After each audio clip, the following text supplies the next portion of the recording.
Over the past years, I've got my hands on each and every earbud from Samsung. We have the Galaxy Buds Live, Buds Pro, Buds 2, and now the Buds 2 Pro. And since these earbuds is kind of, they're pretty standard and it's kind of boring to review, let's compare each of them and let's see what's new with this new generation. So starting off, if we look at the case, we can see that all of them are with the exact identical dimension, and all of the accessories from before will work on the new Galaxy Buds 2 Pro as well. As you can see here, it fits nice and snug, although it doesn't really stick that much, but that's because of the quality of this silicone case. The case finish now has changed as well, so it's now using a very rough plastic finish that feels like an unpolished plastic mold that's coming out of the factory. And that is not a bad thing because I absolutely love how it actually feels, because it offers a lot more grip to my fingertips. And all four of them here are charging using USB Type-C, and there is no additional button here to enter pairing mode because we have to open it like this and hold the two earbuds to enter pairing mode instead. And opening up is where the first big difference is located, because you can see here the hinge on the Galaxy Buds Pro, the original Buds Pro, was very flimsy. And then the Buds 2 had a better hinge as it locks at a 90-degree angle, and it's also very easy to take out the earbuds from the case because it opens all the way back, as you can see here.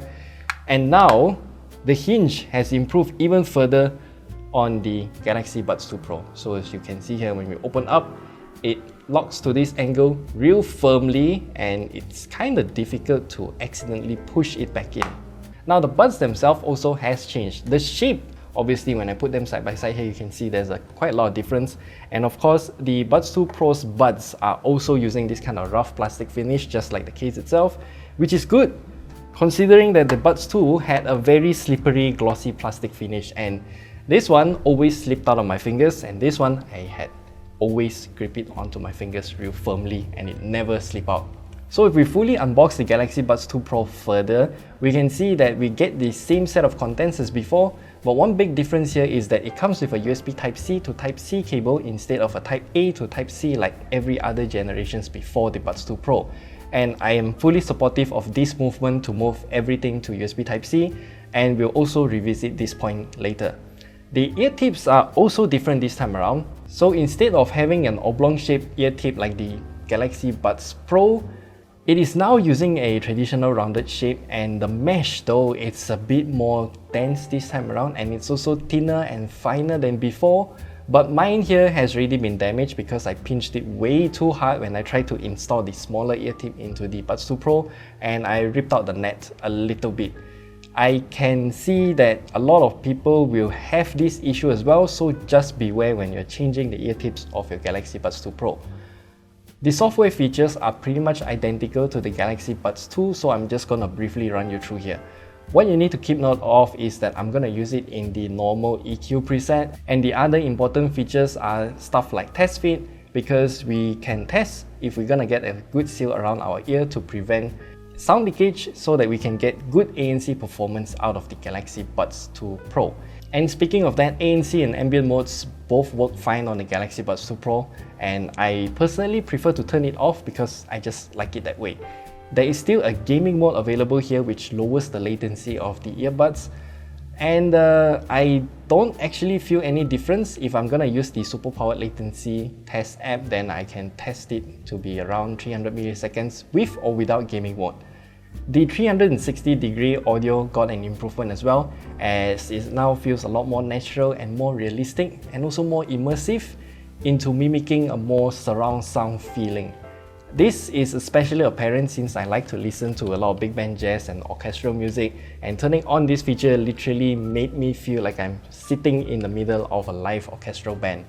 You can also turn on head tracking if you want to, and it works a lot better compared to the previous generation, and the response is more instantaneous when you turn on head tracking and you turn your head left or right. And then comes one more new feature, and it's not really new, it's more like an upgraded codec that is called the Samsung Seamless Codec, that transmit up to 24 bits of audio to the Galaxy Buds 2 Pro. And honestly, this codec is technically an upgrade over the existing Samsung scalable codec, and it is of course upgraded in terms of its bitrate as well. That means you can get better quality audio, at least on paper. And we can also confirm that the Galaxy Buds 2 Pro is indeed receiving 24 bits of audio, because if we head into Power Amp and we hold on to whatever is playing down there, we can actually check the entire Bluetooth audio stream from the beginning until the end and all of its processes that it has to go through before any music reaches your ear. And we can see at the end there, 24 bits on the Galaxy Buds 2 Pro.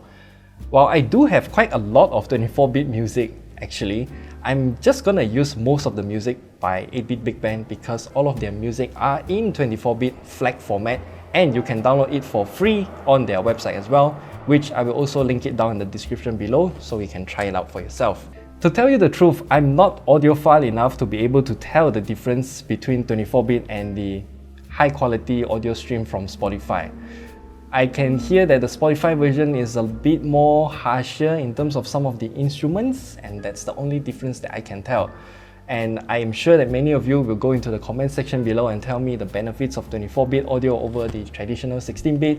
And in terms of technicality, I do agree, it is higher in resolution, but my question here is in terms of its tangible difference. And compared to the Galaxy Buds 2, the audio quality of the Buds 2 Pro is obviously a huge improvement. I can hear a lot more subtle instruments, especially strings of harp getting plucked while listening to Transistor's soundtrack, and you can also check that soundtrack out by the way. Fantastic game and fantastic soundtrack, and you can also get the 24-bit FLAC format OST, not for free, but I highly recommend you to check it out. The battery life is also something that I don't really have to worry about. I got about 7 hours of usage with noise control turned off and a comfortable listening volume at about 50-60%. And if we want to charge the Galaxy Buds 2 Pro, especially if we are in a pinch, then we have two different choices. Number one, we can use like any other Samsung device, turn on wireless power share in the quick settings menu, and then we can just put the earbuds behind the phone to charge it. But we can also use the aforementioned included USB Type-C to Type-C cable, plug it into the phone, and then plug the other end to the earbuds directly, literally converting our phone to become a power bank. That works as well. And onward to the final point, the price. At 899 ringgit, I think this is somewhat hefty, but the sound quality difference between these three earbuds, I'm excluding the Buds Live in this comparison, I would still say the Buds 2 Pro is excellent, but the price is, yeah, it's a huge gap if you want to upgrade to 24-bit audio. And yet again, I'm not audiophile enough to tell the difference of 24-bit versus 16-bit audio, even with my 24-bit music. If you are audiophile enough to tell the difference and you want to jump into 24-bit audio for your TWS earbuds, then maybe the Galaxy Buds 2 Pro is for you. Yeah. If you have any questions, leave them down in the comment section below. If you got any advice to what's the difference between 16-bit and 24-bit audio in terms of tangible difference, do let me know as well, because I'll be gladly reading your comments to learn more from you guys. So yeah, we'll see you guys in the next video.